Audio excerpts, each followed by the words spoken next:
So this is the Ass Backwards Filmmaking Podcast. Today our guest is TD Cunningham. Say hello, Tim. Hello, everybody. How's it going?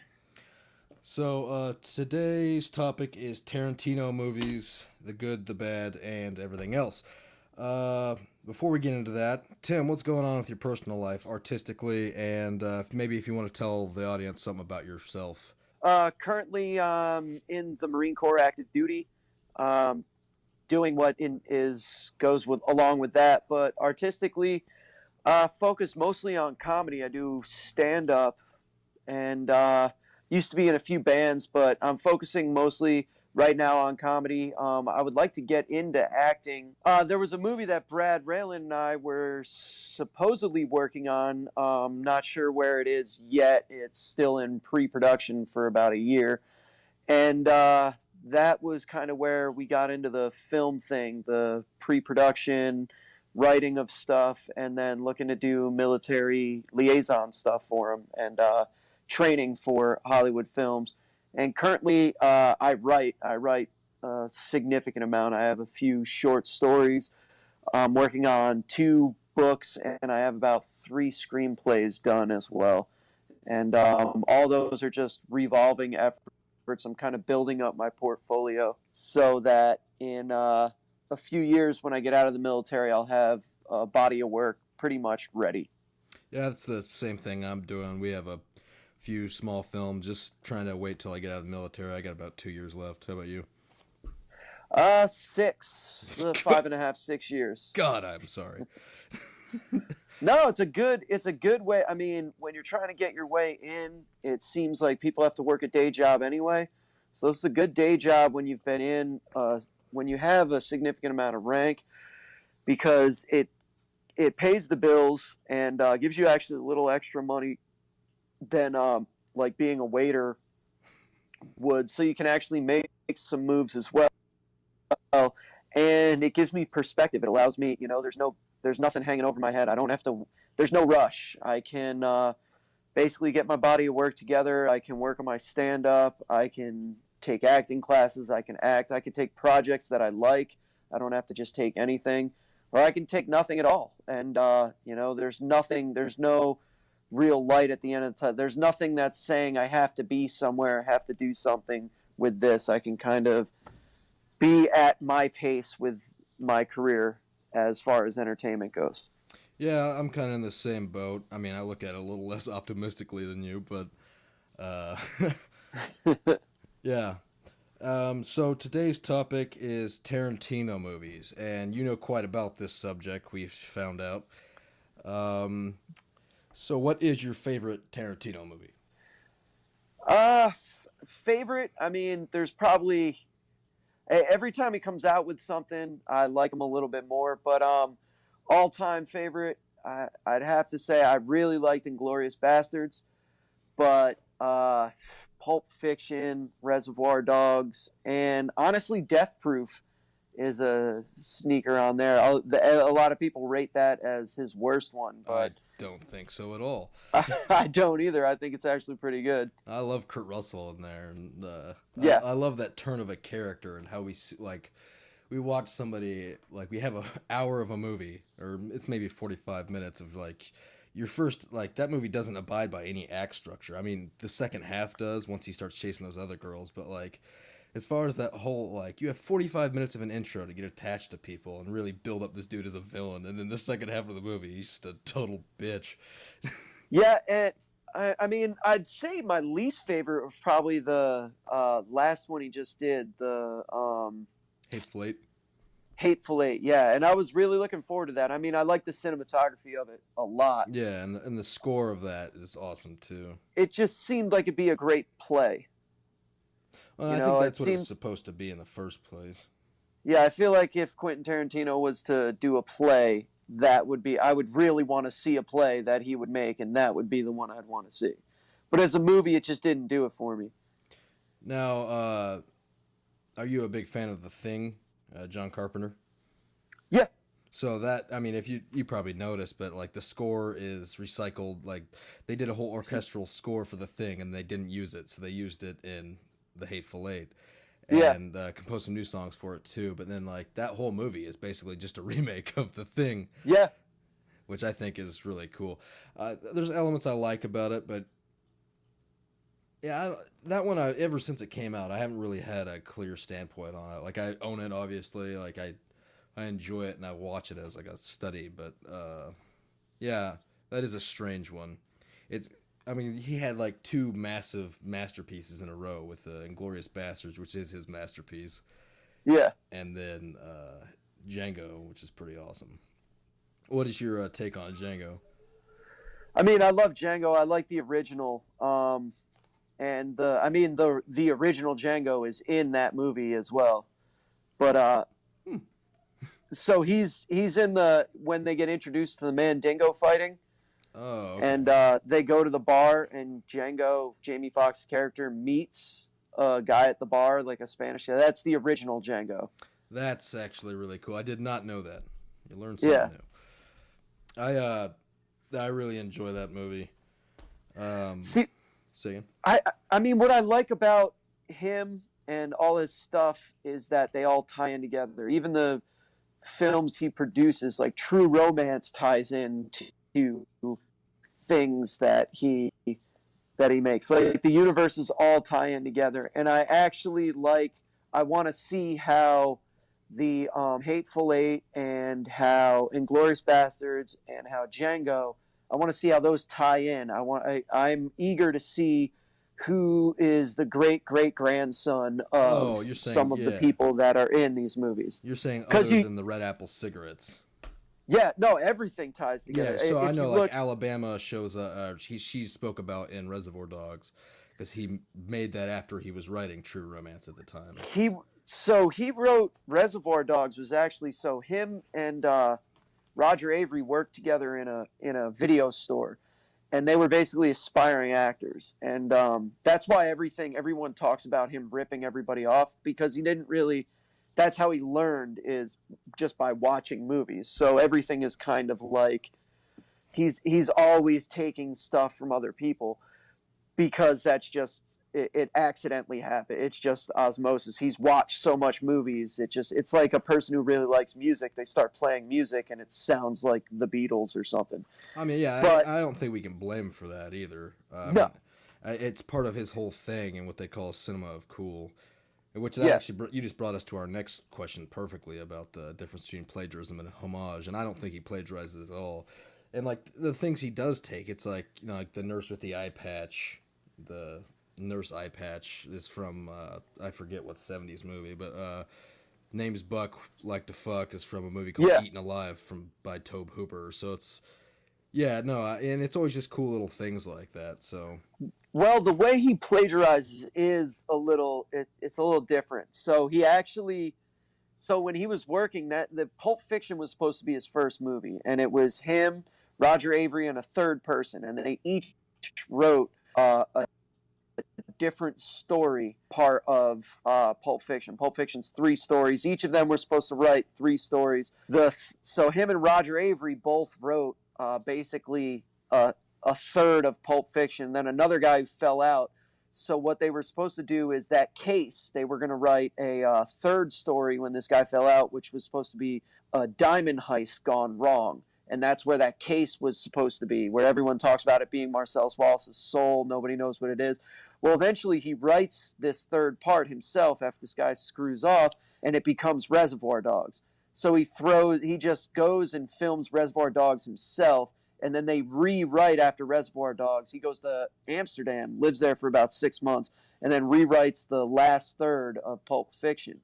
But the way that he kind of plagiarizes is if you look at like Reservoir Dogs and Pulp Fiction, like Roger Avery wrote a majority. That's why nothing looks like Reservoir Dogs and Pulp Fiction from him because he worked with Roger Avery and then he burned him. So then Roger Avery doesn't work with him anymore. So like he gives Roger Avery writing creds for doing doing the radio monologue of like Reservoir Dogs. That's all the writing credit he gets for everything. And he did like he did a large portion of both those movies, so he kind of gets screwed. So he does kind of plagiarize and screw people over, but not in a way that's so on the nose where he like steals something from somebody else. It's a different way. It's more of like a kind of a Hollywood professional way of plagiarizing. I did not know that, actually. That's awesome. I mean, not awesome, obviously, that sucks, but it's very interesting. Well, if you look, that's why there's such a difference between. I mean, he does that, and then his real one was when he tried to do Jackie Brown. I mean, when he did Jackie Brown, that was kind of him after his two big hitters, and then that's him on his own. And you'll see he kind of does the parallel action, doesn't do it as well, and you can see it's kind of like missing something because it's him on his own. And then he comes in with Kill Bill, which is almost completely different. And that's because he's working with another Japanese director closely. And then he kind of burns that guy and then moves over to working with Rodriguez, the guy who did Desperado and Once Upon a Time in Mexico and all that. And then you see him, Rodriguez, you see him kind of borrowing, and then his whole style changes with everything. And then he kind of goes away from him, and now he's doing historical revenge pieces, basically.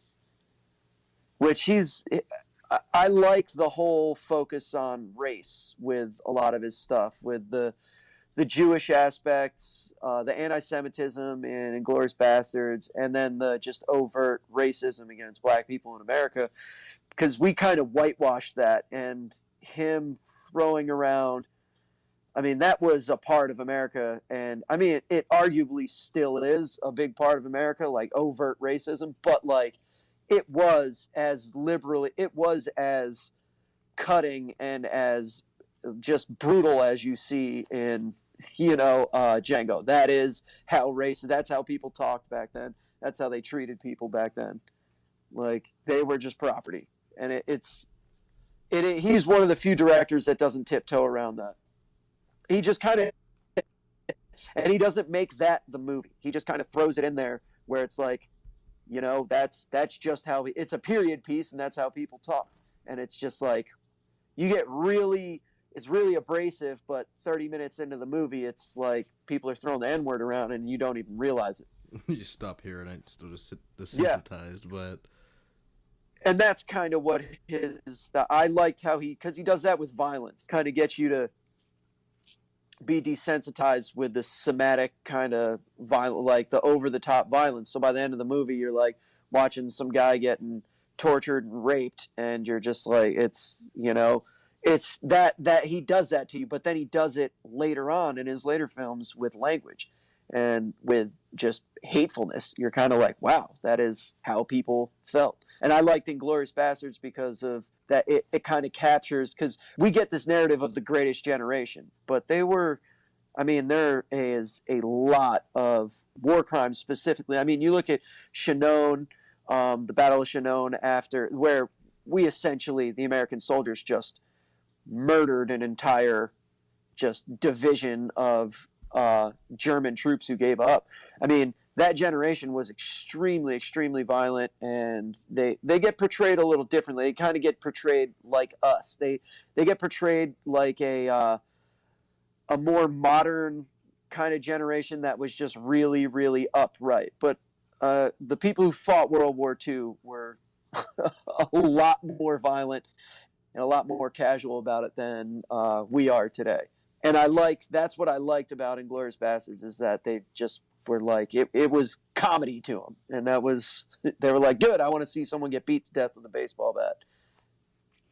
I like that you brought that up. We were talking about Hateful Eight earlier, and I do like that narrative about this broken nation after the Civil War, and, I like the drama that brings when all these people are trapped together.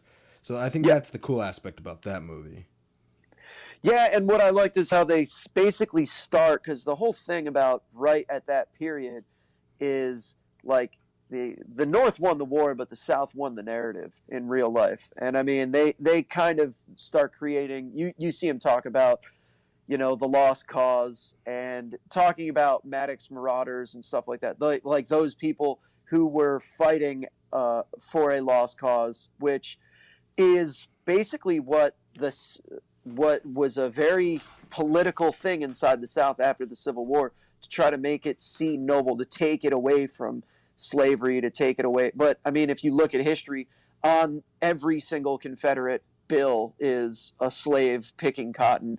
The first thing they put in their Bill of Rights is, and in their Constitution, is the legalization of slavery. Like, that was the issue. It wasn't states' rights. It was the states' rights to own slaves. Like, but there was and you kind of see it in that movie where they start talking romantically about the lost cause and these very noble men who, we should have had dignity in defeat. And that's what I liked about that whole thing, which you kind of see a history. You see someone rewriting the history of what happened, kind of propaganda, but like the effects and how that works when someone lived through the history. Like, it's easy to whitewash World War II or the Civil War to people who are 5 generations removed, but it's in that movie specifically, it's hard to whitewash the history of the Civil War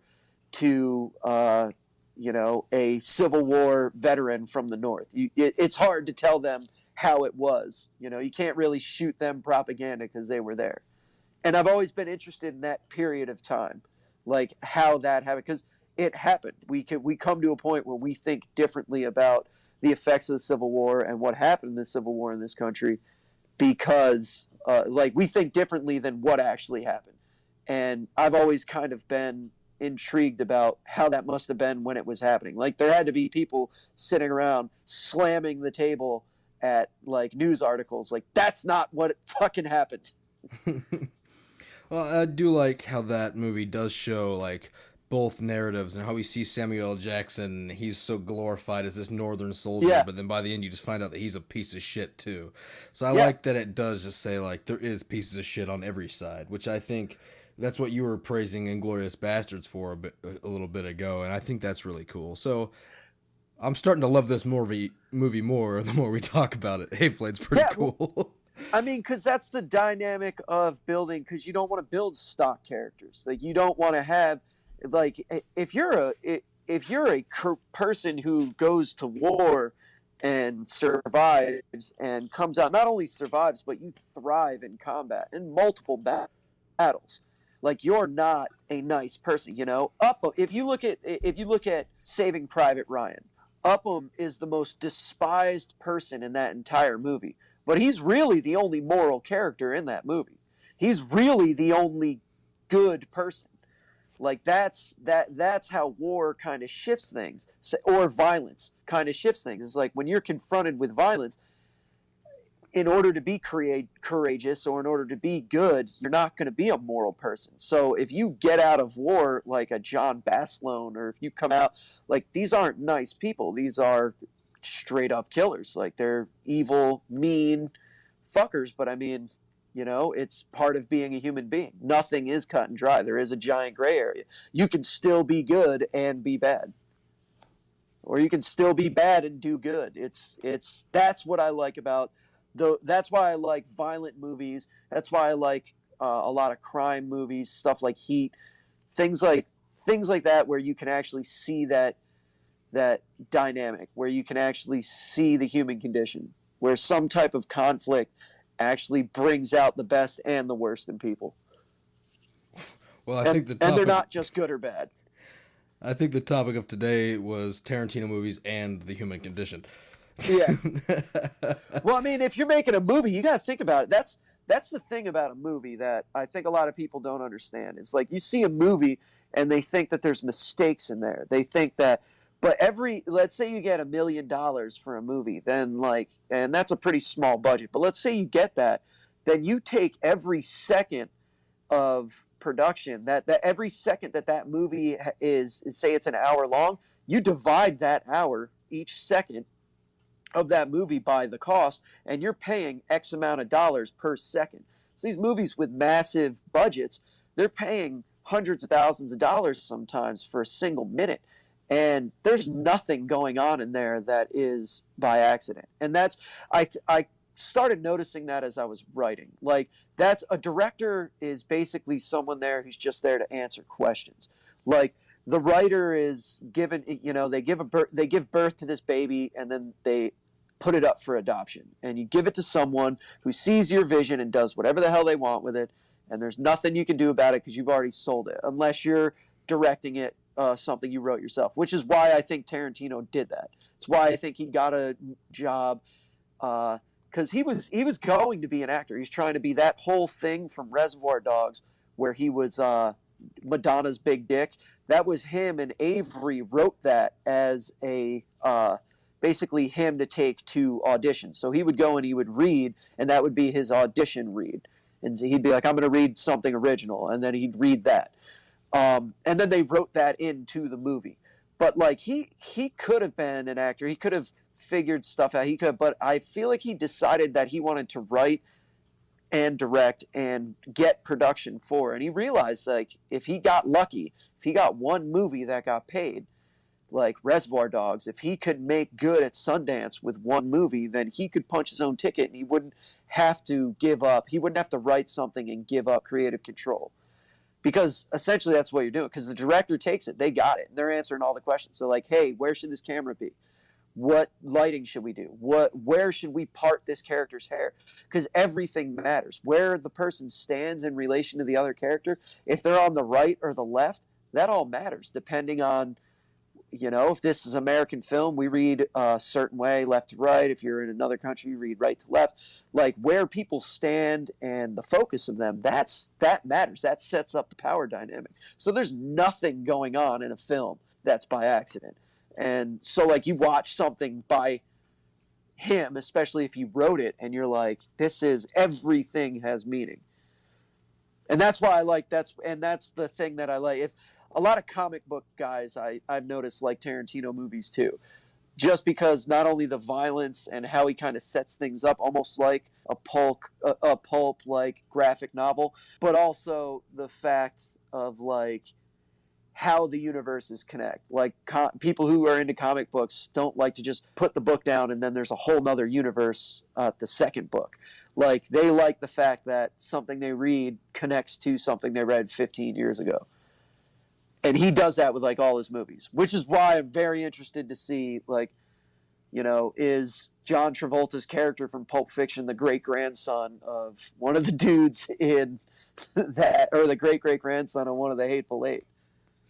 Yeah, he hasn't answered that question yet. I know he tied what's his name, the German character in Django to the Jew hunter in Reservoir Inglourious Basterds. Inglourious Basterds. Good lord, I gotta lay off the Jim Beam.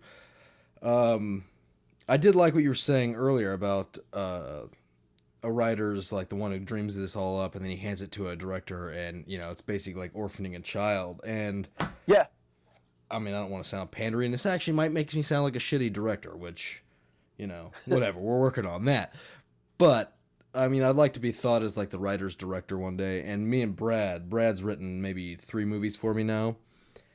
And literally every choice, I mean, blocking and like, power dynamics in a shot, I'll discuss it with him ahead of time. But as far as like a prop in a room, like I'll consult him first to figure out, if that's what he envisioned in his narrative.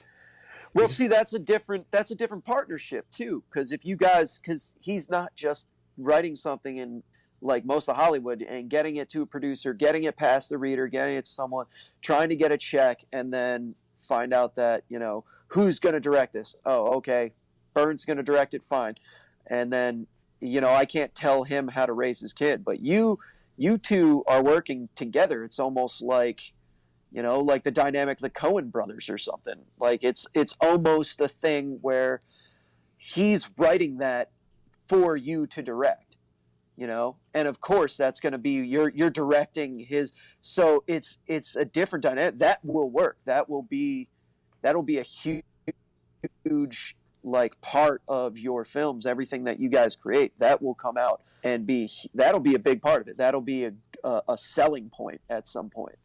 Well, I mean, for him, it but definitely.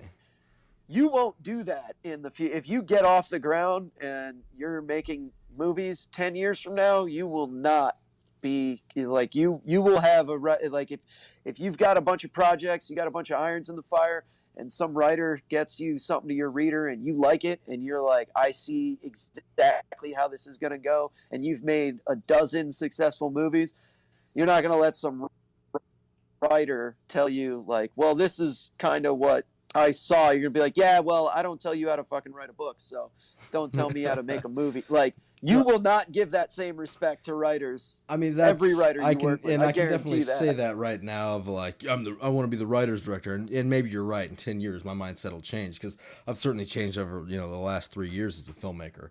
But I just think overall, writers are so underappreciated in Hollywood in general. I mean, yeah, I can read something off the page and take an emotion from it, and then envision 60 cuts and how to shoot it and the blocking and how to move the camera and the lighting and everything else, and then have a cinematographer do that for me. But I mean, at the end of the day, like, that is somebody else's vision, and I would hope that I would be giving them that courtesy 10 years from now. Well, I mean, you've seen the original, the first Shining, right? Yeah. Stephen King hated that. Well, I mean, because he hated Kubrick's version of that. Let's face it, Kubrick's kind of a prick. Yeah, no, it wasn't even that. It was, I mean, one of the things that he did to the woman in that she looks so neurotic is because he'd be like, Jack, you're doing a great job. He would get great cuts and then tell them they were bad just to get her to be neurotic. He would be like, Jack, great job, professional. I'm sorry you got to work with this amateur over here. And then he would just be like, you stupid fucking moron, and like start yelling at her for no good reason. She was like losing clumps of hair.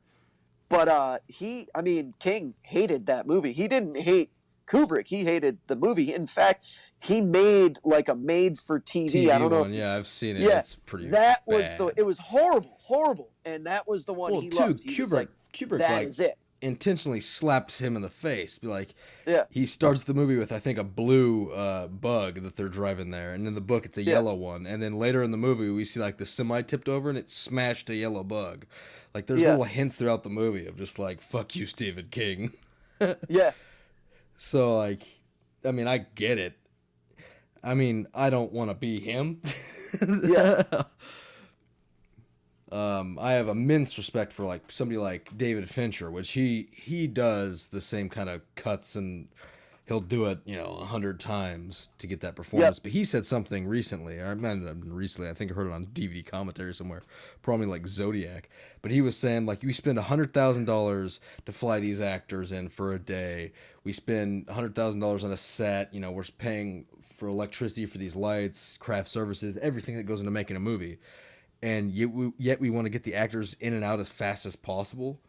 He's like, that makes no sense to me. Like, I'm going to keep them as long as it takes because I'll do 100 times.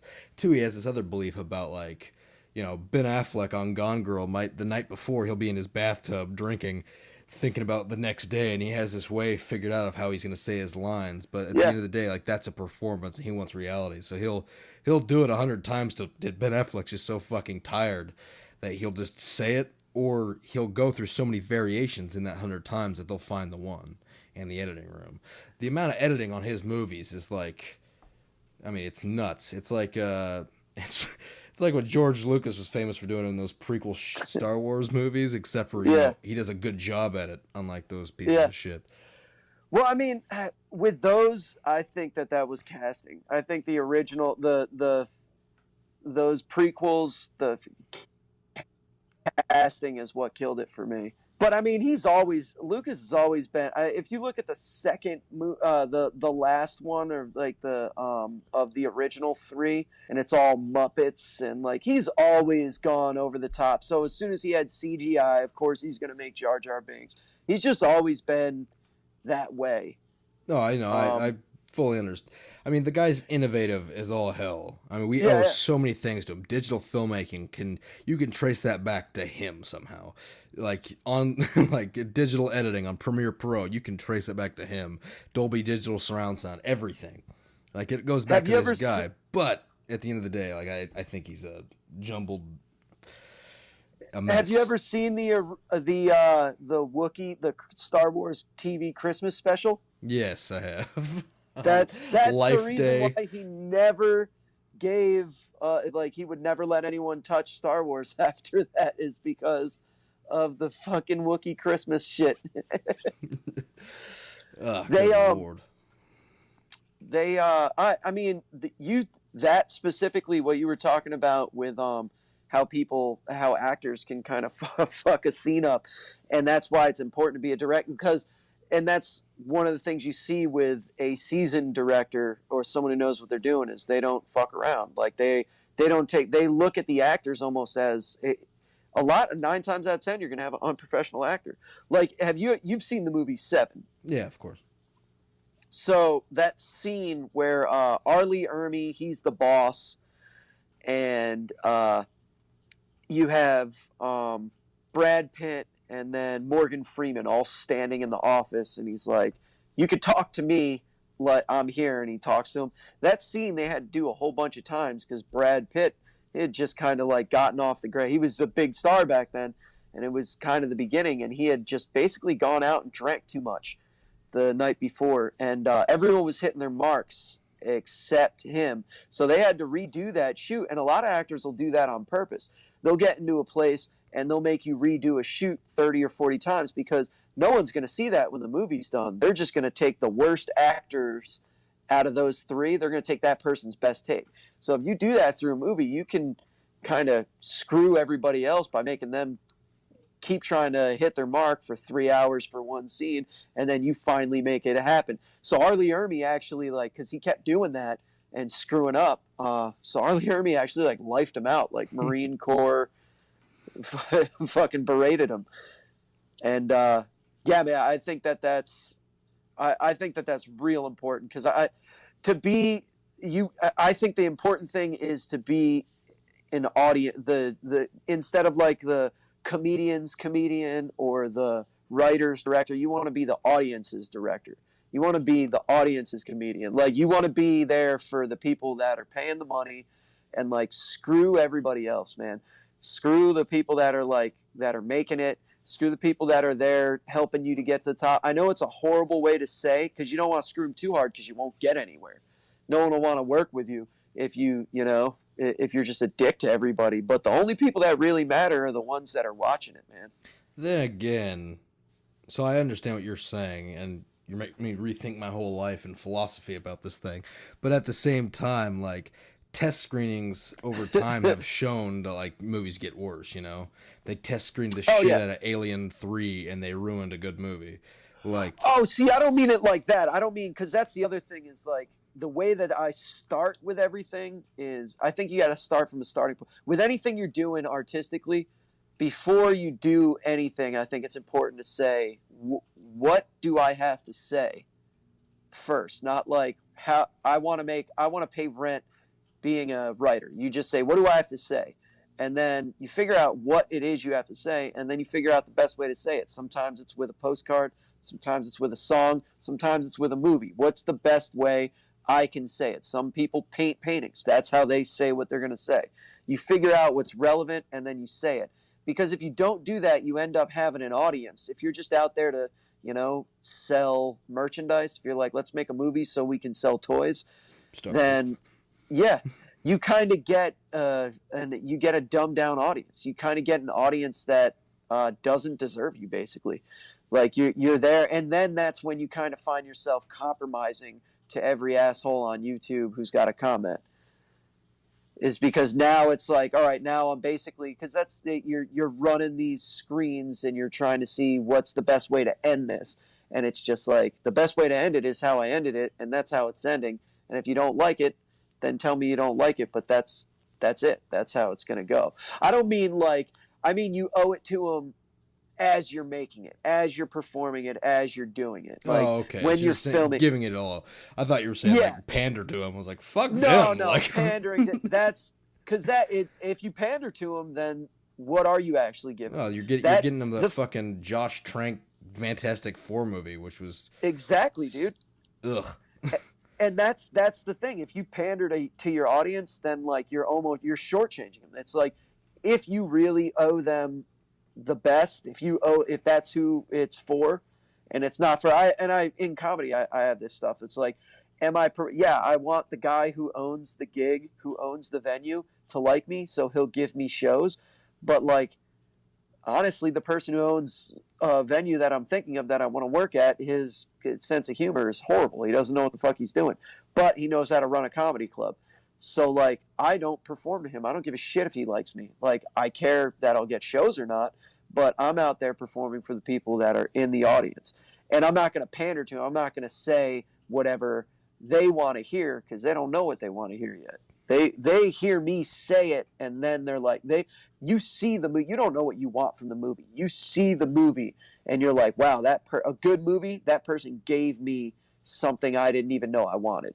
That was fucking amazing. Instead of like, this is what it should be. I think the title of today's episode will be Ass Backwards on Tarantino directing and the meaning of life. We'll just go through all of it now. And comedy, acting, performance, everything else. It'll just be a long title. It'll be great. Well, yeah, man. The meaning of just entertainment, the value of entertainment, like kind of like what's the point of it? That's a big thing to ask when you're starting, because you could be putting your effort towards curing cancer, or fighting wars, or driving people to their appointments, or running a business, but you're gonna make movies. And at the end of the day, when you get successful, the question will hit you, like when you're driving in your Maserati because you're a fucking big shot director, and you're gonna think like, why am I getting rewarded for this? What am I actually doing? And if you don't have those questions answered in the beginning, man, like if you don't know it now, if you don't know it's going to be hard to get through, especially success. Damn. Nobody ever plans for success either. Everybody always plans to fuck up. I mean, yeah, right now I have like this hipster moron vision of the film world, which I figure it'll probably change. If I make my first small $15,000 movie and then another $30,000 one, and then like DC was like, hey, we want you to direct the Nightwing movie, I'd be like, yeah, I'll do anything. But like right now I have this hipster thing of like, I want to be like Eli Roth or Kevin Smith and make the movies that I want to make for writers. But yeah, obviously that will change with anything. It's also good to work with writers you like too. You're working with a writer that you actually enjoy working with. You're going to be working with actors that's the cool thing about independent, is like you're working with stuff that you like. It's gotta suck when you're working with writers you don't really respect. Oh yeah. Like, yeah, good Lord. I can't imagine. I mean, I've had a few scripts that I've had somebody write for me. And at the end of the day, I've just looked at it and been like, I don't really have the passion to shoot this project. But, like, I definitely understand that. Yeah. Man, it's been great. You've given me a lot to think about. We've covered a lot of ground. Yeah, I mean, we didn't have an outline, so I was just kind of shooting from the hip, man.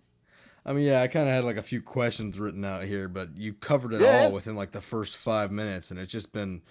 I mean, it's great. I'd love to have you back on. I look forward to working with you and definitely our film coming out this winter, Bereavement. And I'll see you in a few weeks, man. Yeah. If you have any like Twitter handle or anything you want to throw out for the audience. Dude, I'm just on Facebook, TD Cunningham, and it's in San Diego comedy. It's just, I'm starting out now. I'm actually building up. I have my first big show coming this Saturday at the Comedy Palace in Kearney Mesa, and I'm going to be basically looking to start pushing out more of a footprint on social media. I'm recording a lot of my shows, so I'll probably be dropping some recordings here shortly, and I'll have something. I'll let you guys know, but as of now, it's just Facebook, and you can just see one picture of me. So if you want to see me, you got to come to the shows. All right. Well, awesome. Everybody go see Tim. And that was great. So that wraps it up for today's episode. And we will see you next week when we talk to, I don't know, we'll figure it out. But I'll talk to you then. Or you guys can listen in then. I'll cut this up. It'll sound good. Goodbye.